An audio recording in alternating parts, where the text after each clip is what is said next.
Namaste everybody. Today we are going to study one of the poem of class 5 English reader book DAV board. The title of the poem is Just Be Up and Doing. Just be up means get up and doing means do. चलो उठो और करो. So now we start the poem. Just be up and doing, sure there is lots of trouble, sure there are heaps of cares. Burdens that bend us double, worries that come to wear, but we must keep pursuing something and see it through. Still to be up and doing is all that there is to do. Some of the words meaning is here. Sure means in fact निश्चित रूप से. Heaps means ढेर, pile up, ढेर कोई चीज़ का ढेर. Heaps of garbage, heaps of books. Pursuing, here pursuing means going on, आगे बढ़ो. PURSUING, pursuing means going on. And still means STIL means अभी तक. All that there is to do, all that सब करना है. Now I am going to explain the first stanza of the poem. Sure there is lots of trouble. हमारे जिंदगी में निश्चित रूप से बहुत सारी परेशानियां हैं. ट्रेबल मतलब परेशानियां, दिक्कत. Sure there are heaps of cares. और ये भी बात सही है, यकीन है, निश्चित है कि केयर भी बहुत ज़्यादा है. हिप्स ऑफ सावधानियां, केयर्स मीन्स यहाँ पर सावधानियां भी बहुत बरतनी है.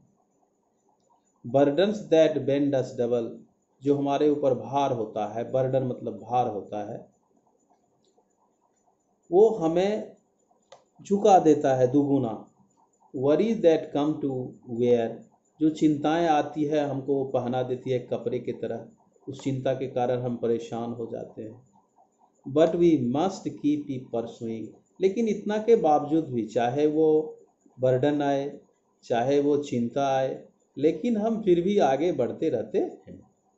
Something and see it through, still to be up and doing. कुछ भी हो हम इसे देखते हैं, लेकिन फिर इस परेशानियों को जूझते हुए, फेस करते हुए आगे बढ़ जाते हैं. और आगे बढ़ना भी है, यही हमारा लाइफ है, रुकना नहीं है. Still to be up and doing is all that there is to do. फिर भी हम उठ करके खड़े होते हैं, आगे बढ़ते हैं और काम करते हैं. Second stanza. Though you would like to idle, though मतलब यद्यपि, आइडल मतलब निष्क्रिय, inactive. Wait for the world to right, keep your hand on the bridle, bridle means संभाल के रखना.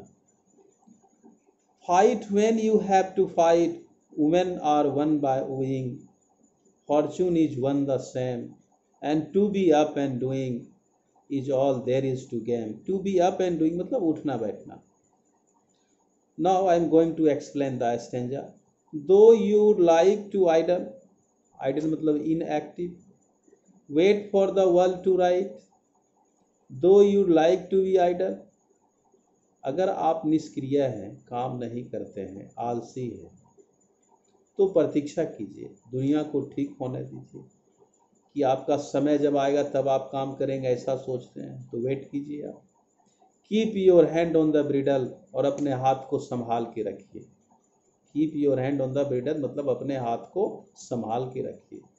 Fight when you have to fight मतलब do not misuse your power. जब जरूरत पड़े कि हमको फाइट करना है तभी आप फाइट कीजिए, अदरवाइज हाथ को संभाल के रखिए. Women are won by wing, औरतें जो हैं, लेडीज जो हैं, उनको ललचाया जाता है, उनको जीता जाता है लालच दे करके, लोभ दे करके. उसी ढंग से Fortune is won the same, भाग्य भी हमारा जीतता है उसी ढंग से. भाग्य भी हमें लालच देती है कि अगर हम कर्म करेंगे तो भाग्य हमारे साथ होगा, कर्म नहीं करेंगे तो भाग्य हमारे साथ नहीं होगा. And to be up and doing, चलो उठो बैठो और काम करो, is all there is to the game. और ये क्या है? ये सारा चीज बस एक गेम है, एक खेल है. Few ever fail by trying, few ever win who wait. Few मतलब कुछ करने की कोशिश करके असफल हो जाना। कुछ लोग काम करते हैं, फेल हो जाते हैं, असफल हो जाते हैं। Few ever win who wait.